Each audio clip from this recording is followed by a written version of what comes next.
Hello and welcome to Forever Rugby on Forever Sports. And today we're going to be talking about an interview given by Jake White where he has called for overseas Springboks to be scrapped and for SA Rugby to stop selecting players who are based overseas for the Springboks, which is quite a contentious argument. And look, to be fair to Jake White, he does go in quite a bit of detail and he does acknowledge the part that he potentially has played in the past in terms of bringing players overseas. And there's quite a lot to look at really when it comes to the whole argument on overseas-based players, because unfortunately it is something that SA Rugby have tried, and we all saw under Alistair Coetzee what a disaster it was. And I think that in many ways you've got to feel sorry for Alistair Coetzee during his tenure because he was kind of sort of set up to fail. Although albeit the results, regardless, were not good enough. But before we sort of break down exactly what Jake White had to say, please do smash like on the video and subscribe to the channel as well. We will be back this week with a couple of live shows to build up towards the return of SA Rugby. We've got Currie Cup starting next weekend. We've got the URC Cup coming up as well. So plenty of rugby hitting your screens. We've also got cricket coming up now. A very big third and final test for the Proteas. Start doing some football as well. So it's going to be a very busy year for Forever Sports. So make sure you smash a like on the video and subscribe to the channel as well. Now, he was speaking to SA Rugby, and this is on the back of the comments by the Toulon owner, where he basically said that Evan Etzebeth has proven to be a bad signing because he's often injured, and if he's not injured, he's always away playing for the Springboks. And you can't sit there saying, well, what do you expect when you sign a Springbok? He will be playing for the Springboks. But it is an interesting sort of concept, the fact that some of these owners might be sort of worried about maybe giving these massive contracts to Springbok-based players or Springbok players who then are not available. Now, Jake White has now been saying that now is a good time before the next contracting cycle for SA Rugby to draw a line on picking players who are contracted to overseas clubs. He said South Africa are world champions and SA Rugby did something that has worked because in 2018 when Rassie Erasmus was appointed, the current cycle of Springbok players were all overseas. But we can't allow that with the next cycle of players. He said the South African franchises have basically become academies for overseas clubs. He said because the top senior talent is overseas, we play juniors from school who wouldn't otherwise have been involved in senior rugby. And then when those youngsters are 21 and 22, they've got experience under the belt and the overseas clubs sign them and have them for the peak of their careers. He did acknowledge the short-term success. He said that as we've seen, he said, I've got no doubt that the current model is working, and some would say it's hell of a clever. SA Rugby gets overseas clubs to pay parts of the top players' salaries, and then they play for South Africa. But he says, but wearing my South African hat, how are we going to keep a player like Albert Lowe in the country by allowing that?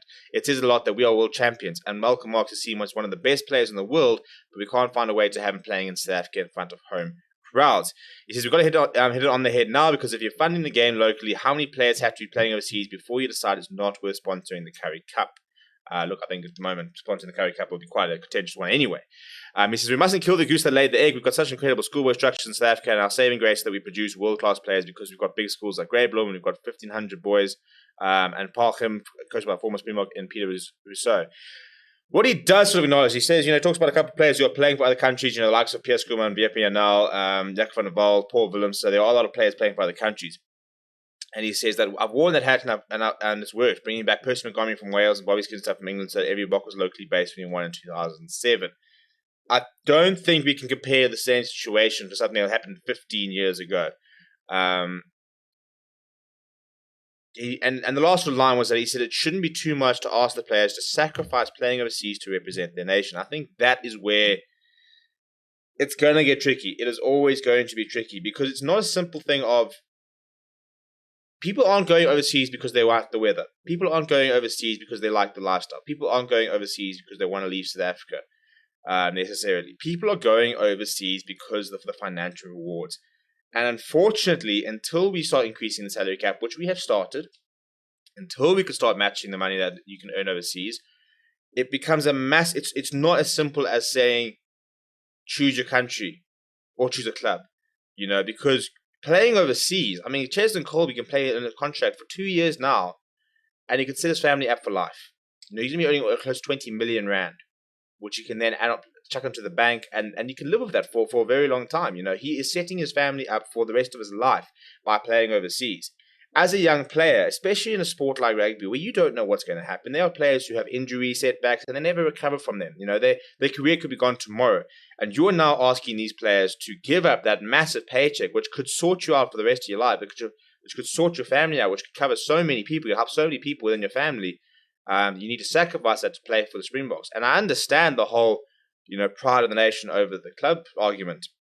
But unfortunately, until we really start extending sort of the salaries of those players, it's just not practical at the end of the day. And unfortunately, it's becoming rugby has accelerated quite a lot in the last sort of 5 years in terms of the professionalism within the game.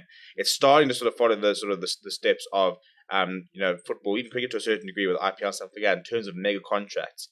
And it's going to be a huge ask. I mean, you look at some of the best players in the Springbok side, and how many of them are overseas based. Now, you look at somebody like Sia Khaleesi, who is South African based, but you look at who he is. He's the face of the Springboks. He's got massive endorsement deals with Adidas.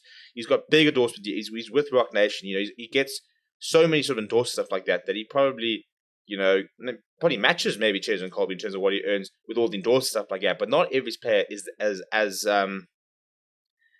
valuable from an endorsement point of view. So asking a player like an Albert Lowe, listen, I need you to stay in South Africa to play for the Springboks. He is sacrificing a lot of money. He really is.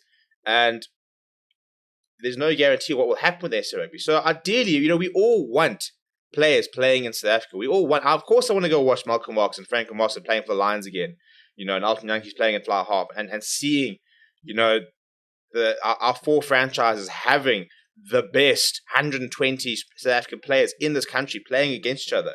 We all want that. That's always the ideal situation. It's not possible at the moment, and especially with COVID-19 and so many issues like that. I think we have delayed the concept of trying to keep players in for a long time. URC will help. I think the salary cap will extending to a certain degree will help, but we need to maybe sort of relook at the salary cap in terms of the way that we can, and maybe sort of look at sort of the whole idea of sabbaticals. The idea that Makazuma Pimpi was allowed a season with Japan. Go earn some money, then you come back to the Sharks. We've got to be more sort of creative. It can't be as simple as draw a line in the sand. If you play overseas, you cannot play for the Springboks. It doesn't work. Australia have had to go back on there, and now they didn't even have. They had a sort of the gift law where you had to play a certain amount of tests. They're having to look at coming back and going back on that because they just can't compete because their best players are playing overseas. New Zealand are suffering from players going overseas and not playing for the All Blacks as well. They've lost quite a few players who now have to be going on to play for Tonga and stuff like that. It just doesn't work. That's what we know. The only thing we know about this whole rule is that it doesn't work. That we cannot keep players in the country. Unfortunately, players, you sit there saying you can earn R1 million playing in South Africa, you can earn 10 million rand playing overseas. Now, where's that threshold? How many more zeros do you need to see before you start making that decision to go overseas? And unfortunately, I don't think it's a lot because of the volatile situation in South Africa Rugby. Because let's be honest, South Africa Rugby has had some very good moments, it's had some very bad moments. We never know what's going to happen. So I don't think it's as simple as just saying that. What we've got to do is find something that works for everybody, whether it's a central contracting system, whether it's increasing the salary cap, whether it's creating relationships with overseas clubs where players can go on sabbaticals or short-term loans, where they can be released for a month or two and stuff like that. Obviously, we do need to keep more players within South Africa, and that's where I think one of my biggest things I've been saying is that when a player goes overseas, we need to see financial benefit for it. So, like, for example, Trevor Nyakane is only supposed to be subject to one of the biggest transfer fees in the history of South African rugby. That's what we need to see. If Albert Lowe's going overseas, fantastic. I want to see millions hitting the Bulls' bank account. If, I don't know, I want to see the Similani's but you can take it overseas, I want to see millions hitting the Lions' bank account, and that can then be reinvested into the club, reinvested into the franchise, reinvested into players. I think if we start treating our players like the commodities they are, which sounds very sort of dehumanizing in many ways, but they are. That's what football clubs do. Smaller clubs will always realize that bigger clubs are going to come coach their players. However, if they sign them up with long-term contracts, at least they can get the financial reward for it. So that if we are an academy and you're going to come and ransack us, fine, but we're going to see the money for it.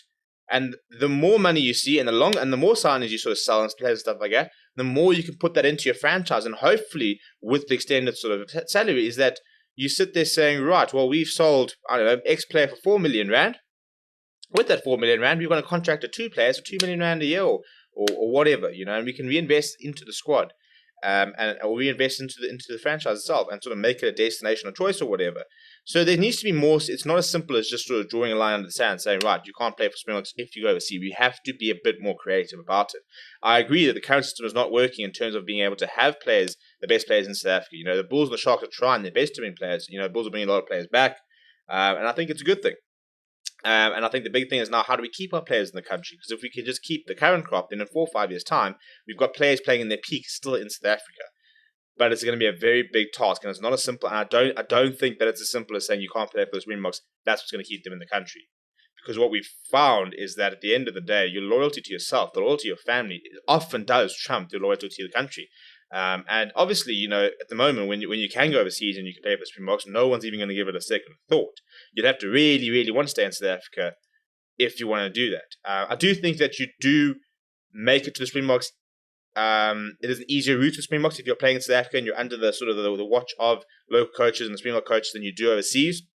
If you're randomly playing for a Premiership club where you are the only South African player, chances are Jacques Nienaber is not looking at every single one of your games. However, I can guarantee you every single time the Lions, Sharks, Bulls, Stormers walk onto a field, the coaching staff are watching them. So it definitely is easier to become part of the Springbok setup when you're based in South Africa. But once you're there, then players can go overseas and know that they're still going to be watched, But we're going to talk about this a bit more in our live shows over the week to kind of let me know what you think down in the comments below. Please do smash like on the video and subscribe to the channel as well. Thank you very much for watching. My name is Steven, and I'll chat to you soon.